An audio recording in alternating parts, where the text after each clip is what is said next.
আশা তো করছি ভালো, তো এখন কি হয়। এখন স্টার্ট হলো, এখনই আসছে, দু একটা করে আচ্ছা শুরু করেছে, তাই তো? গতবারেও তো আপনি স্টল দিয়েছিলেন, গতবারে কিরকম সেল হয়েছিল? গতবারে একটু কম হয়েছে, কারণ বৃষ্টির ওয়েদারটা খারাপ ছিল। তারপরে দু একদিন বাড়ানোর কথা ছিল, কিন্তু এতটা যখন বাজি ফ্লোর হলো তখন আপনি বন্ধ করে দিতে বাধ্য হলো। আচ্ছা, এবারে বৃষ্টিটা যেহেতু নেই, এবারে আশা করছি যে না, এখনই কাস্টমার ঢুকছে। কত স্টল আছে এর মধ্যে? 50টা। 50টা স্টল। আচ্ছা, আপনি কি বাজি আপনি রাখছেন দোকানের মধ্যে? বুড়িমার আছে, আচ্ছা, সব রকমই ককের আছে। আচ্ছা, সেল আছে, সেল শর্ট। আচ্ছা, আপনি আপনি কোথায় থাকেন? আমি থাকি হাওড়া বকুলতলা, তলা লেন।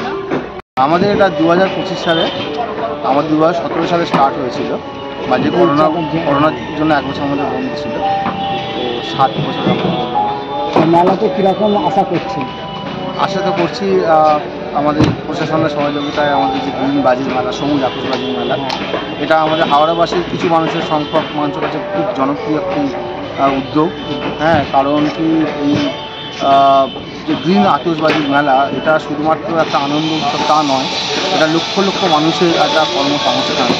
আজকে গোটা পশ্চিমবঙ্গে মাননীয় মুখ্যমন্ত্রী শ্রী মমতা ব্যানার্জি যে সদ উদ্দেশ্য, যেটা শিল্পসাথী প্রকল্পকে রূপায়ণে সাহায্য করেছে, লক্ষ লক্ষ শ্রমিক তারা এর সাথে জড়িত।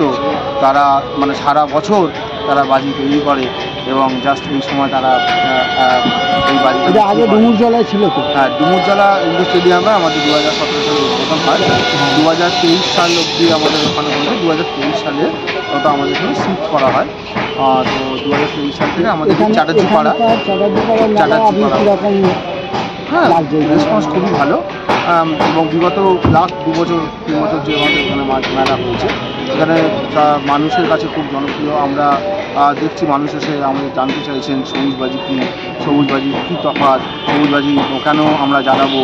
হ্যাঁ, তো সেগুলো যখন তারা উত্তর পাচ্ছেন তারা সন্তোষ। প্রত্যেকেরই লাইসেন্স আছে এখানে আমাদের 50 জন স্টল হোল্ডার, প্রত্যেকের লাইসেন্স আছে এবং সরকারের সমস্ত নিয়ম আমরা নির্দেশাবলী আমরা সমস্ত কিছু ফলো করে আমরা এই মেলা আমরা কন্ডাক্ট করি। কোথাকার বাজি এটা?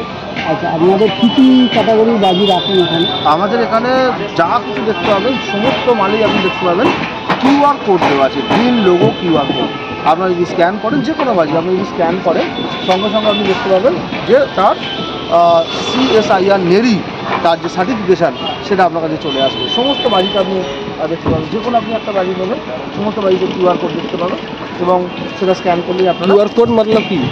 QR কোড হচ্ছে CSIR, দেখুন এখানে লেখা আছে এর মানে কি? নেরি, এটা সেন্ট্রাল গভর্নমেন্টের এজেন্সি। তারা এনভায়রনমেন্টের উপর খেয়াল রেখে বিশেষ এক ফর্মুলা বা বিশেষ পদ্ধতিতে বাজি তৈরির জন্য ট্রেনিং দিয়েছেন, এবং যাতে সেই প্রক্রিয়া মেলে যদি বাজি তৈরি করা হবে, মানুষ যদি বাজি জ্বালায়, তাতে পরিবেশ দূষণের মাত্রা অনেকখানি কমে যায় এবং যত বাজি দেখছেন সব বেরিয়াম ফ্রি। বাজি আপনারা রাখছেন এখানে? এটা তো দেখুন, প্রত্যেকটি দোকানদার তার নিজস্ব পছন্দ নিয়ে দোকান তোলে, তারা বাজি বিভিন্ন কোম্পানি থেকে তোলে। তো ভ্যারাইটিস তো প্রচুর আছে, আপনারা জানেন বাজি মানে একটা আনন্দ উৎসবের ব্যাপার। মোটামুটি প্রায় 300 থেকে 350 রকমের বাজি প্রত্যেকটা